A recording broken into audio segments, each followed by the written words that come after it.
Ambasaderi wa Israel muri Ethiopia Avraham Negwis yasohowe mu muhango wo kwibuka ku nshuro ya 31 abishwe muri Jenoside yakorewe Abatutsi muri 1994 wabereye mu cyicaro gikuru cy'umuryango wa Afurika yunze ubumwe za Africa Union Addis Ababa kuwa 7 Mata 2025.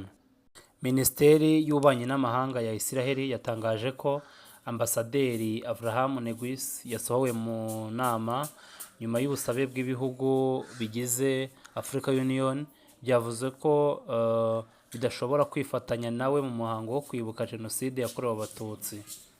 Nyuma y'ubusabe umuyobozi wa Africa Union Mohamud Yusuf yahise afata icyemezo cyo gusohora Ambasaderi Avraham Negwis ahabereye uyu muhango.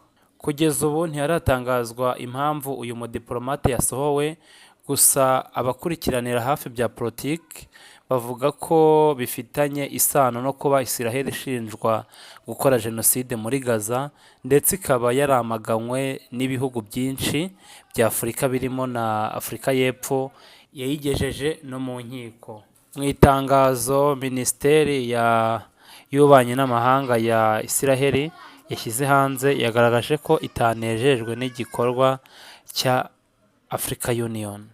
Iti birababaje cyane ko umuhango wo kwibuka Abatutsi bazize Jenoside mu Rwanda Ambasaderi wa Israel Addis Ababa yari yatumiwemo Yusufu yarahisemo kuzana imyumvire ya politike yo kurwanya Israel.